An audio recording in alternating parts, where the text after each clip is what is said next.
Romeo باب number 5 راستہ بازی کا انجام۔ اب چونکہ ہمیں ایمان سے راستہ باز قرار دیا گیا ہے، اس لیے خدا کے ساتھ ہماری صلح ہے۔ اس صلح کا وسیلہ ہمارا خداوند عیسیٰ مسیح ہے۔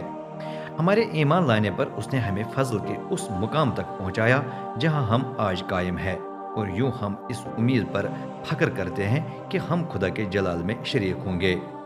نہ صرف یہ بلکہ ہم اس وقت بھی فخر کرتے ہیں جب ہم مصیبتوں میں پھنسے ہوتے ہیں، کیونکہ ہم جانتے ہیں کہ مصیبت سے ثابت قدمی پیدا ہوتی ہے، ثابت قدمی سے پختگی، اور پختگی سے امید، اور امید ہمیں شرمندہ ہونے نہیں دیتی، کیونکہ خدا نے ہمیں روح القدس دے کر اس کے وسیلے سے ہمارے دلوں میں اپنی محبت انڈیلی ہے۔ کیونکہ ہم ابھی کمزور ہی تھے تو مسیح نے ہم بے دینوں کی خاطر اپنی جان دے دی۔ مشکل سے ہی کوئی کسی راستہ باز کی خاطر اپنی جان دے گا۔ ہاں، ممکن ہے کہ کوئی کسی نیکوکار کے لیے اپنی جان دینے کی جرت کرے، لیکن خدا نے ہم سے اپنی محبت کا اظہار یوں کیا کہ مسیح نے اس وقت ہماری خاطر اپنی جان دی جب ہم گناہ گار ہی تھے۔ ہمیں مسیح کے خون سے راستہ باز ٹھہرایا گیا ہے، تو یہ بات کتنی یقینی ہے کہ ہم اس کے وسیلے سے خدا کے غضب سے بچیں گے۔ ہم ابھی خدا کے دشمن ہی تھے جب اس کے فرزند کی موت کے وسیلے سے ہماری اس کے ساتھ صلح ہو گئی، تو پھر یہ بات کتنی یقینی ہے کہ ہم اس کی زندگی کے وسیلے سے نجات بھی پائیں گے۔ نہ صرف یہ بلکہ اب ہم خدا پر فخر کرتے ہیں، اور یہ ہمارے خداوند عیسیٰ مسیح کے وسیلے سے ہے جس نے ہماری صلح کرائی ہے۔ آدم اور مسیح۔ جب آدم نے گناہ کیا تو اس ایک ہی شخص سے گناہ دنیا میں آیا۔ اس گناہ کے ساتھ ساتھ موت بھی آ کر سب آدمیوں میں پھیل گئی، کیونکہ سب نے گناہ کیا۔ شریعت کے انکشاف سے پہلے گناہ تو دنیا میں تھا، لیکن جہاں شریعت نہیں ہوتی وہاں گناہ کا حساب نہیں کیا جاتا۔ تاہم آدم سے لے کر موسیٰ تک موت کی حکومت جاری رہی ان پر بھی جنہوں نے آدم کی سی حکم عدولی نہ کی۔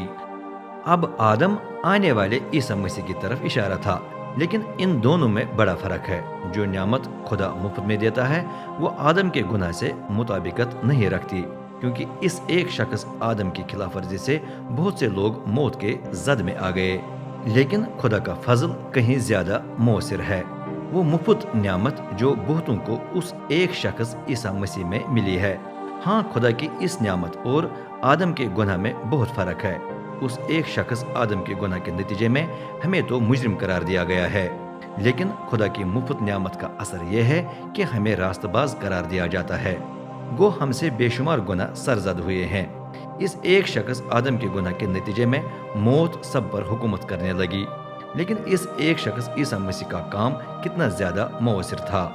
جتنے بھی خدا کا وافر فضل اور راست بازی کی نعمت پاتے ہیں وہ مسیح کے وسیلے سے ابدی زندگی میں حکومت کریں گے۔ چنانچہ جس طرح ایک ہی شخص کے گناہ کے باعث سب لوگ مجرم ٹھہرے، اسی طرح ایک ہی شخص کے راست عمل سے وہ دروازہ کھل گیا جس میں داخل ہو کر سب لوگ راست باز ٹھہر سکتے اور زندگی پا سکتے ہیں۔ جس طرح ایک ہی شخص کی نافرمانی سے بہت سے لوگ گناہ گار بن گئے، اسی طرح ایک ہی شخص کی فرمان برداری سے بہت سے لوگ راست باز بن جائیں گے۔ شریعت اس لیے درمیان میں آ گئی کہ خلاف ورزی بڑھ جائے، لیکن جہاں گناہ زیادہ ہوا وہاں خدا کا فضل اس سے بھی زیادہ ہو گیا۔ چنانچہ جس طرح گناہ موت کی صورت میں حکومت کرتا تھا، اسی طرح اب خدا کا فضل ہمیں راست باز ٹھہرا کر حکومت کرتا ہے۔ یوں ہمیں اپنے خداوند عیسیٰ مسیح کی بدولت ابدی زندگی حاصل ہوتی ہے۔